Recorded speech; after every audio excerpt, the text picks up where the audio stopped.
kita sudah menjelaskan panjang kali lebar sampai ujungnya masih, Bu, ditulis nggak Bu? Bu, dicatat nggak Bu? Bu, ini kita harus butuh kesabaran ekstra untuk menghadapi mereka. Karena mereka kan agak lamban menangkap itu kan. Terkadang entah kadang mereka apa memang mencuri perhatian. Yang jelas Caper, Bu. Caper ya, capek sekali, harus berulang-ulang. Tapi nggak apa-apa lah.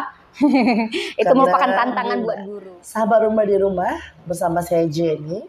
Kali ini kita akan wawancara eksklusif semifinalis sayembara guru SD favorit se-Kota Palembang tahun 2023-2024. Kali ini kita akan wawancara dengan salah satu perwakilan dari SD Negeri 190 Kota Palembang dengan Ibu Teni Herlina. Dengan Ibu Teni Herlina. Seperti apa kisah dari Ibu Teni Herlina? Mari kita simak bersama. Halo Ibu. Halo juga. Selamat pagi Ibu. Iya, selamat pagi menuju siang. Ibu hari ini ngajar Bu? Ibu kebenaran sudah habis jam ngajarnya, tapi masih menunggu absen pinjernya nanti jam 2. Jam 2 Bu ya. ya. Di sini ngajar kelas berapa Bu? Di sini Bu Teni ngajar kelas 2 SD. Kelas 2 SD. Iya. Kelas bawah Bu ya berarti? Kelas bawah, kelas rendah. Kelas rendah. Bagaimana Bu prosesnya Bu?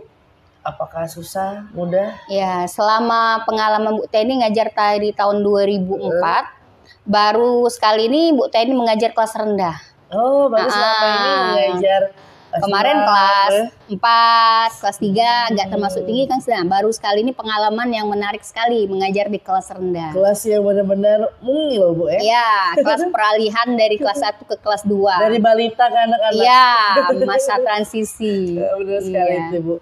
Lebih ke apa namanya Bu, benar-benar transisi sekali. Iya, anak-anak benar-benar super sekali. Ibu sudah berapa lama mengajar? Mengajar, awal sekali mengajar sejak tahun 2004. 2004. Iya. 2004 sudah mengajar di mana itu Bu? Di sini. Di SD Ya, langsung Bu? dulu saya kuliah di Universitas PGRI Palembang di semester akhir ya. Jadi saya mencoba memasukkan lamaran, ternyata alhamdulillah dapatnya di sini. Di sini kemarin saya mengambil PGRI-nya jurusan bahasa Inggris. Di sini belum ada guru bahasa Inggris. Jadi kepala sekolahnya menawarkan, kebenaran kepala sekolahnya tempo hari teman saya waktu KKN. Oh, ya. Jadi di sini belum ada guru bahasa Inggris karena kan di sini termasuk agak pelosok. Rata-rata guru tuh kalau mau honor tuh kan cari yang agak-agak kota kan. Jadi kalau prinsip saya tidak bekerja tidak mandang di mana tempat. Yang penting saya bisa mengaplikasikan ilmu yang saya dapat. Mengabdikan untuk negara, untuk anak bangsa. Jadi alhamdulillah dapat di sini. Dulu rumah saya bukan di sini loh. Jauh rumah saya dulu. Di daerah Tangga Buntung. Lebih kurang sejam perjalanan. Ya, bayangkan.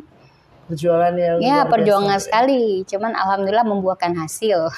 Tidak ada yang sia-sia. Iya, tidak ada yang sia-sia. Jadi Ibu Teni, kalau boleh tahu Bu, perjalanan yang tidak mudah tersebut, bagaimana Bu proses sehingga Ibu pada akhirnya lulus PNS Bu? Ya, begini. Pada tahun 2004 kan saya masih honor. Kemudian ada kebijakan dari pemerintah saat itu dari Presiden kita masih SBY bahwa guru yang honor minimal maksimal tahun 2005 boleh mengajukan mengajukan persyaratan untuk mengikuti seleksi yang namanya honorer kategori 2. Termasuklah saya karena saya kan mulai honor 2004. Jadi saya ikut dalam seleksi tersebut dan di sana juga seleksinya bukan saja bukan prioritas saja, tapi juga benar-benar tes. Di sana saya belajar dan alhamdulillah nilai saya mencapai passing grade. Di sana saya dinyatakan lulus dan saya alhamdulillah sampai sekarang sudah menjadi PNS sejak pengangkatan tahun 2014. Ya. Jadi Ibu perjalanannya honornya 10 tahun lebih kurang. 10 tahun. 10 Jadi tahun. Rumah Ibu Teni honornya udah 10 tahun. Iya, 10 tahun. Lalu pengangkatan Bu ya? Iya, baru pengangkatan 2014. 2014. Ya, honor 2004, pengangkatan 2014. 10 tahun dan Ya. sekarang jadi PNS sudah 10 tahun. Iya. Juga sudah 10 tahun, Bu, ya. Ya, sudah Menuju 10 tahun. 11 tahun, ya. Iya, benar sekali. 10 tambah 10 20 tahun. Iya, 20 tahun pengalaman mengajar. Kalau punya anak tuh sudah besar 20 tahun. Umuran saya, Bu. Iya. Saya lahir 2001. Iya, iya. Berarti Iya. Ibu saat Ibu mengajar pertama kali saya masih 3 tahun. Iya, masih dekat lagi unyu-unyu sekali itu. Masih anak-anak sekali itu, Bu. Iya, iya. Tapi Tuhan menakdirkan ketemu Ibu hari Iya, ini gitu ya. Dan membawa berbagai macam motivasinya Iya. itu, Ibu. Amin. Ibu udah mengajar 20 tahun lamanya. Ya, Pasti berbagai siswa yang sudah Ibu banyak hadapi. sekali, sudah ribuan sekali sekolah siswa ya. Tentu ada siswa mungkin sekarang yang sudah sukses. Ya, ada Ibu. banyak Ya, Bu, sekali ya. Bagaimana seorang Bu Teni berhadapan dengan anak-anak yang beragam tersebut, Bu? Bagaimana cara mengatasinya agar kelas itu tetap kondusif, Bu, saat belajar? Kalau saya, terutama sekarang kan pelajar kelas 2 kan, pengalaman sekali buat saya kelas 2. Di sana saya menganggap anak itu bukan anak murid. Saya menganggap mereka itu teman, menganggap mereka tuh anak saya sendiri. Jadi pertama, saat saya mau mengajar, saya menimbulkan motivasi dulu dengan mereka. Entah mengajak mereka bernyanyi dulu. Jadi awal mula kita memulai pelajaran, kita harus membuat mereka gembira dulu. Terkadang juga selain bernyanyi, kita juga sambil mengabsen, kita tanya bagaimana perasaan dia hari ini. Ada yang lagi sedih, kita berusaha untuk menghiburnya. Pokoknya bagaimana ciptakan suasana di kelas itu menjadi meriah, senang. Bagaimana tips-tips kita bisa membuat mereka senang. Karena anak kecil kan yang paling mereka ingat tuh kan, misal ditanya orang tua bagaimana belajar apa hari ini, pasti mereka menceritakan. Kalau usia kelas 2 itu kan pasti bercerita, guru saya hari ini begini kan. Nah, jadi bagaimana cara kita menanamkan pengalaman yang berharga, yang bermakna bagi mereka. Nanti kan suatu hari nanti dia ingat. Dan alhamdulillah selama saya mengajar, murid saya banyak sekali yang menyimpan kenangan manis terhadap saya. Alhamdulillah, karena anak saya kan SMA kan, sekarang banyak sekali murid-murid SMA yang dulu dari murid saya, mereka cepat mengenal anak saya karena apa? Karena anak Bu Teni. Karena mungkin salah satu guru favorit lah termasuk di sini saya. Waktu itu. Dan tentu sampai sekarang. Ya, alhamdulillah sepertinya. Oh iya, Ibu. Kan menghadapi anak-anak itu beragam. Salah satu caranya adalah dengan menganggap anak murid itu sebagai anak. Ya, anak sendiri. Lahir dari hati kita. Ya, lahir dari hati kita sendiri. Tapi Bu kan pasti ada anak yang luar biasa, Bu, suka mengganggu. Pasti. Pasti ada itu, Bu. Aktif, Bu, ya maksudnya. Ya, aktif semua kalau murid saya. Lari, Bu. Iya. Nah, bagaimana, Bu? Cara Ibu menanggapinya, bagaimana cara Ibu mengatasinya anak-anak tersebut agar nurut gitu loh, Bu. Tapi tanpa harus marah-marah juga, tanpa harus kayak nabok-nabok. Benar sekali. Kan sekarang kan udah nggak boleh lagi. Iya. Bagaimana, Bu? Ya. Kalau saya tipsnya, anak itu saya dudukkan di depan sekali. Kalau duduk di depan, otomatis pergerakan dia agak susah. Terus kalau apa-apa, dia yang saya gunakan, misalnya, ayo mimpin nyanyi dia. Jadi kan dia aktifnya tersalurkan. Kadang tuh anak tuh aktif, mereka tuh butuh perhatian dari kita. Kenapa dia aktif? Dia pengen perhatian lebih. Makanya kita berikan perhatian lebih. Ayo, siapa mau memimpin doa? Silakan. Siapa yang aktif tadi? Misalnya, siapa mau nari? Dia dulu kita panggil. Jadi kan dia aktif, dia tuh bisa tersalurkan dengan baik dan benar. Ya. Jadi syukur alhamdulillahnya itu Ibu sudah mempunyai cara jitu. Ya, benar sekali. Satunya adalah taruh depan. Ya, taruh depan. Taruh depan. Ya, jadi dia lebih bersemangat belajarnya. Kalau dia taruh belakang, dia otomatis dia mengganggu teman-temannya. Karena anak yang aktif itu biasanya kalau kita kasih soal pelajar, dia pasti selesai lebih duluan. Ya, jadi kalau ditaruh depan kan entah disuruh ngajari temannya, dia senang. Kalau sudah, silakan ajari temannya gitu. Senang dia. Ya. Itulah Bu anak-anak, Bu ya. Ya, asli. Kadang kalau kita pikir, Bu, jadi hiburan juga untuk orang dewasa seperti ibu saya, di mana anak-anak itu masih polos. Iya, polos. Kalau salah langkah mendidiknya, salah besar untuk anak-anak tentunya, Bu, ya. Yang jelas kalau di kelas saya selalu menanamkan kata-kata ajaib. ya. Misalnya kalau berbuat salah bilang apa? Maaf. Kalau dapat bantuan bilang apa? Terima kasih. Kalau kalau berbuat salah bilang apa? Bilang maaf. Kalau dapat bantuan, kalau perlu bantuan bilang tolong. Kalau dapat hadiah bilang terima kasih. Kalau kau mau lewat ucapkan permisi. Nah, itu saya tanamkan di kelas anak-anak saya. Itu adalah hal-hal yang hal kecil tapi mereka bisa harus mengingat dan harus melakukan itu. Ya. Ibu, jadi kalau kita pikir-pikir Bu ya, anak-anak itu luar biasa sekali. Ya. Tentunya berbagai karakter. Pasti ada kerinduan dengan anak-anak kalau tidak mengajar Bu ya. Asli. Malah kalau saya yang tidak mengajar, murid selalu, Bu kenapa tidak ngajar, Bu kenapa, mereka selalu merindukan saya. Ibu, pada saat udah seperti ini Bu ya, sudah di ke-20 tahun menuju 21 tahun mengajar. Berarti kan udah sangat lama Bu. Dan perubahan kurikulum juga udah banyak sekali Bu.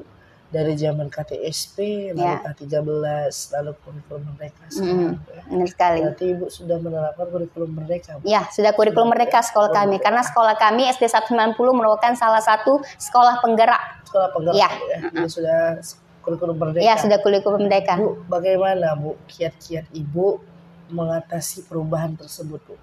Bagaimana Ibu belajar memahami setiap perubahan kurikulum dan memberikan ilmu share ke anak-anak tanpa harus anak-anak merasa ini berubah, ini berubah, ini berubah.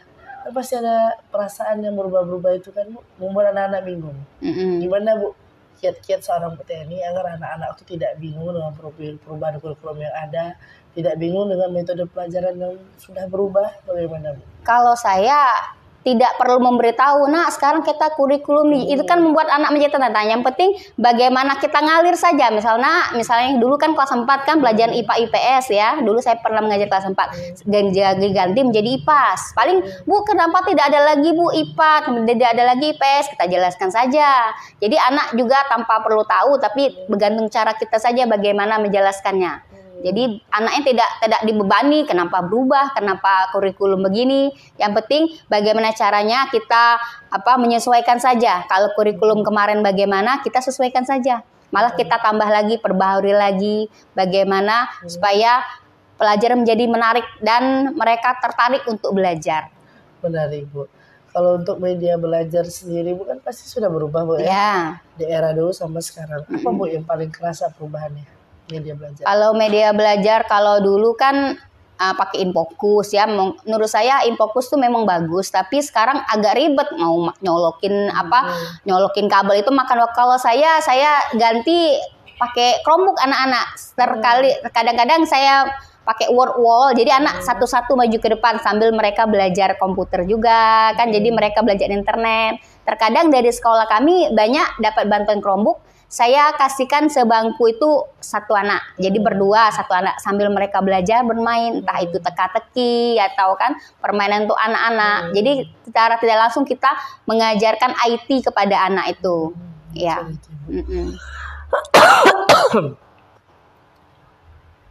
Baik Ibu, kita lanjut. Ya. Berarti penerapan teknologi ya, sahabat rumah tentunya yang cukup berubah Bu ya. Dari era dulu kita mencatat buku sampai selesai. Ya, sekarang lebih banyak kita ke prakteknya. Ya. Kalau untuk ini Bu, memahami pola belajar anak, ada nggak Bu cara khususnya seperti itu? Pola belajar tergantung siswa. Ada yang siswanya ya termasuk orangnya mau nyanyi terus. Jadi sekali kita putarkan lagu supaya anak bersemangat. Ada yang anaknya suka ya dengan nggak suka kebisingan. Ada tiba saatnya kita ajak ke perpustakaan. Jadi mereka kan mereka sibuk membaca. Ada yang malah senang keluar lapangan. Jadi sekali kita ajak keluar lapangan, entah itu mengamati pohon-pohon, entah itu sambil menggambar. Jadi saya selalu tiap hari itu saya gilirkan. Jadi ada inovasi-inovasi sendiri. Jadi kan mereka tidak bosen dalam belajar kalau bagi saya. Itu. Jadi Bu yang kinestetis, dikasih Ya, kesempatan kinestetik untuk ya, eksperimen. eksperimen. Yang hobi audio, Ya, visual, ya, dikasih audio kesempatan visual, nonton benar, video, benar, Bu, ya, tentu sekali. sesuai karakteristik mereka. Jadi setiap hari itu berubah-ubah. Berubah-ubah. Gitu ya, Bu. Jadi anak tuh apa? Rasa ingin tahunya, Bu hari ini belajar pakai apa, Bu? Hari ini belajar pakai apa, Bu? Jadi mereka tuh Beneran sebelum semangat. kita buat mereka penasaran, nanti rahasia. Benar sekali. Jadi sahabat rumah di rumah seperti kita lihat ya, pembelajaran Ibu Teni yang terus berubah tentunya, yang menciptakan anak-anak menjadi suka. Ya, untuk jadi belajar suka ini. untuk belajar. Lalu Ibu, bagaimana Ibu menanggapi anak-anak, mungkin ada nggak Bu di sini anak-anak berkebutuhan khusus gitu Bu? Kalau Semuanya sama, nggak ada. kalau di kami tidak ada sepertinya. Tidak ada, ya. Dulu ada, tapi mungkin kalau di sini kan rata-rata orang tuanya menengah ke bawah. Jadi anak yang berkebutuhan khusus mereka langsung tidak disekolahkan oleh orang tuanya di sini. Oh, di sini. Iya, Ya, langsung mereka tidak masuk padahal sudah dibilangin suruh masuk, tapi dari orang tuanya memang begitu. Orang tuanya yang Ya, padahal di sini menerima kalau memang ada anak berkebutuhan khusus. berarti kan di sini mayoritas anak-anaknya alhamdulillah Ya, normal alhamdulillah. seperti biasa Bu ya. Normal semua. Bu, ada perbedaan nggak Bu mengajar anak kelas atas sama kelas bawah Bu? Ya pastilah. Kalau kelas atas kan anak-anaknya sudah pada mengerti. Misalnya anak-anak kita kerjakan tugas ini, mereka langsung menekap. Tapi kalau anak kelas 2 ini kita sudah menjelaskan panjang kali lebar sampai ujungnya masih, Bu ditulis nggak Bu? Bu dicatat nggak Bu? Bu ini kita harus butuh kesabaran ekstra untuk menghadapi mereka. Karena mereka kan agak lamban menangkap itu kan. Kadang mereka apa memang mencuri perhatian. Yang jelas Caper Bu. caper ya, capek sekali, harus berulang-ulang. Tapi nggak apa-apa lah. Itu Karena merupakan tantangan buat guru. Tantangan dan juga proses. Iya, proses. Ya. Jadi Bu, kalau pengalaman Ibu mengajar anak kelas atas sama kelas bawah, memang lebih mudah materinya kelas bawah Bu ya. Ya. Tapi penyeimbangan Ya, asli. Pemberian luar biasa. materinya, transfer ilmunya agak lebih lambat. lebih pelan. Lebih Bu, ya, pelan. benar sekali. Dan biasanya guru juga nggak diem di kelas. Asli. Karena harus satu-satu. Ya, gurunya juga harus atraktif, harus ke sana, kemari, ke sini. Pokoknya harus berkeliling, guru memperhatikan murid satu-satu. Ada berapa siswa Bu dalam kelas? Kelas saya banyak, 35 siswa. Kemarin tuh karena 4 kelas, terus ada guru yang pensiun kan, jadi akhirnya dipadatkan 3 kelas. Jadi kelas saya banyak sekali, 35 siswa, bayangkan. 35 siswa ngajar kelas 2. Iya, ngurus 3 anak saja susah, apalagi 35 siswa, 35 karakter. Tapi Ibu, jadi tantangan Bu. Ya, tantangan alhamdulillah bisa berjalan dengan lancar. Alhamdulillahnya demikian Bu. Ya. Oh iya Ibu kan udah mengajar 20 tahun, Ya. udah pengangkatan juga Ya. Bu, ya.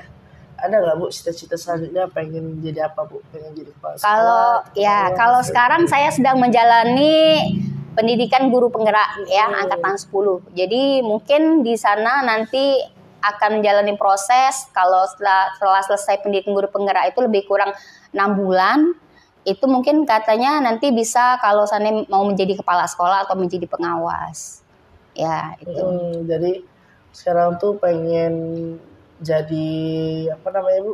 Guru penggerak. Ya, guru penggerak. Sudah jadi Bu? Belum, lagi pendidikan, baru mulai. Lagi mulai Emangnya pendidikan. apa Bu? Bedanya guru penggerak dengan guru ya bukan penggerak gitu? Guru penggerak itu ya melalui tahap proses seleksi. Jadi mulai dari proses seleksi esai, kemudian lulus esai ada seleksi simulasi mengajar dan wawancara. Nah, guru yang lulus seleksi tersebut berhak mengikuti pendidikan guru penggerak. Di sana kami dilatih menjadi guru yang lebih menggerakkan berpusat pada murid. Jadi di sana bagaimana cara kita mengajar itu guru berpusat pada murid. Di sana juga nanti kita dilatih tentang bagaimana cara kepemimpinan. Karena kan nanti esoknya akan menjadi kepala sekolah atau menjadi pengawas ya. Jadi guru penggerak itu Bu harus bersedia Bu ya kalau suatu hari nanti diangkat menjadi kepala Ya, sekolah, harus Bu, bersedia. ya. Tentunya luar biasa sekali Bu. Ya. Jadi proses baru lagi nih. Ya, alhamdulillah pertama kali tes langsung lulus CGP. Alhamdulillah. Iya. Bu, kalau nanti ke depannya kan kita udah mau pensiun Bu, pasti akan ada masanya semuanya Bu ya. Sudah terbayang belum Bu pengen seperti apa? Belum sih. Belum ya? belum karena masih jauh. Cita-citanya pengen apa Bu? Pengen punya usaha mungkin? Ya mungkin nanti pengen, kalau saya sih pengen buat bimbel. Jadi kan ilmu saya itu tetap mengalir walaupun sudah pensiun ya. Kalau usaha agak susah itu kalau saya. Yang penting masih berhubungan dengan pendidikan, entah bimbel bahasa Inggris, entah bimbel calistung, itu kalau cita-cita saya esok-esok setelah saya pensiun rencananya. Amin ya.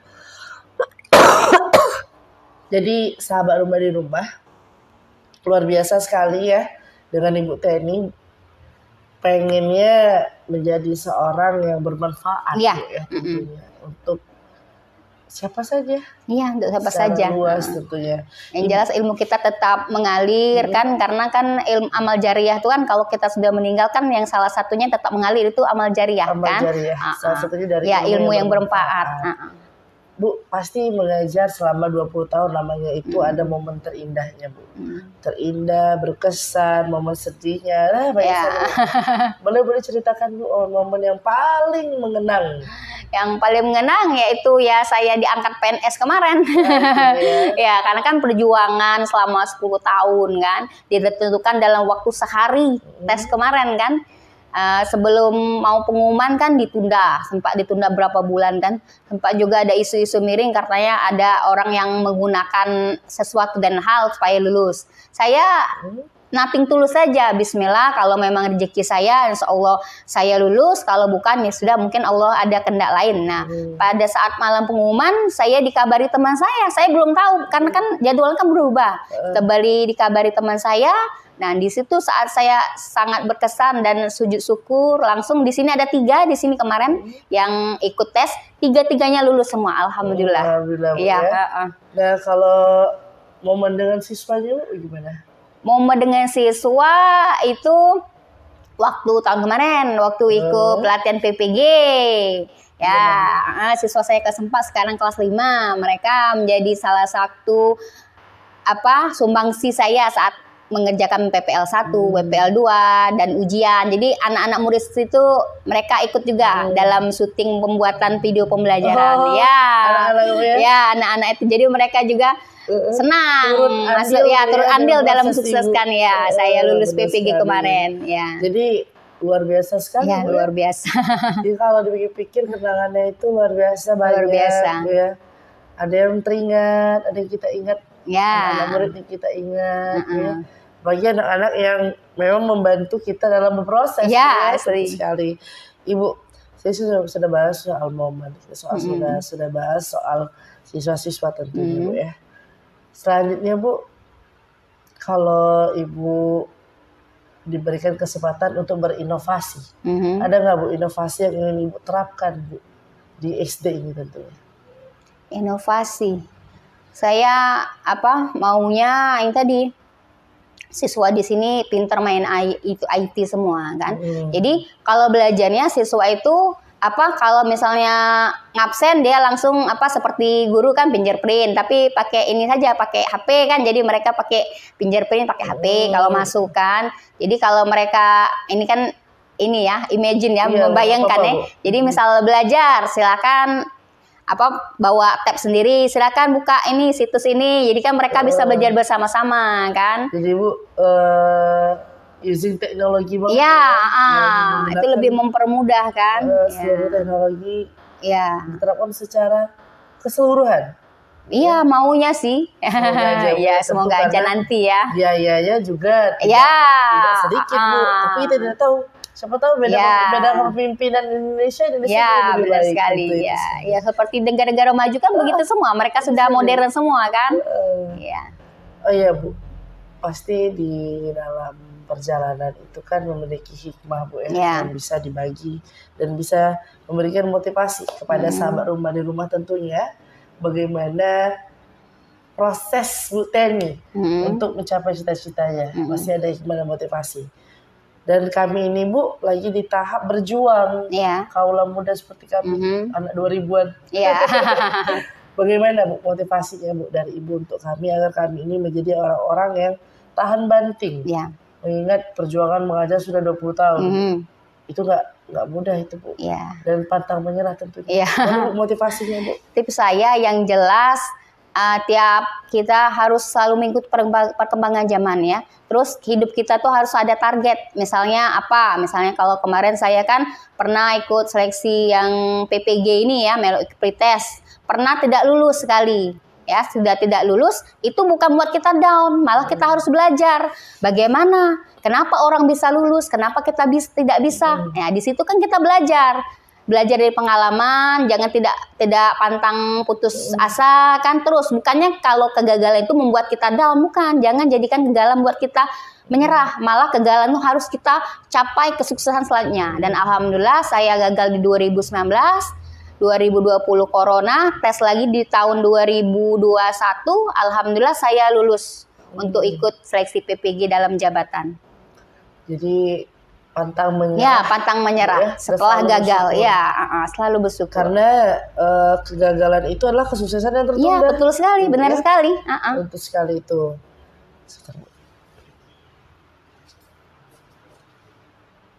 Oke, 5 menit lagi. Oke, baik teman-teman, kalau kita ambil berbagai macam pengetahuan dari Ibu Teni tentunya, kalau pantang menyerah, ya, kita harus bersyukur juga, dan selalu mengupgrade ilmu. Ya, betul sekali. Oh iya, Bu, kalau boleh tahu nih, Bu, anak-anak Ibu kan sekarang pasti ada yang sedang kuliah, ada yang SMA. Ada nggak, Bu, yang pengen ngambil menjadi seorang guru juga?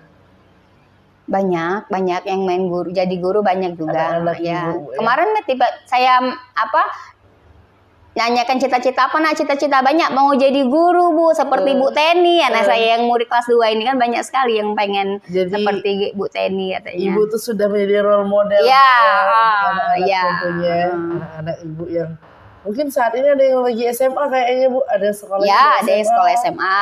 Ada pasti ketemu, Bu. Sering. Kadang mereka kalau pulang cepat mereka mampir ke sini, murid-murid ya sekedar sehil saja. Sebagai siswa yang merindukan. Bahkan kalau salah 2 tahun yang lalu ada siswa yang dia lulus polisi. Orang yang pertama kali dikasih tahu lulus polisi itu Bu Teni. Malam-malam jam 12 malam dia WA saya, "Bu, alhamdulillah saya lulus."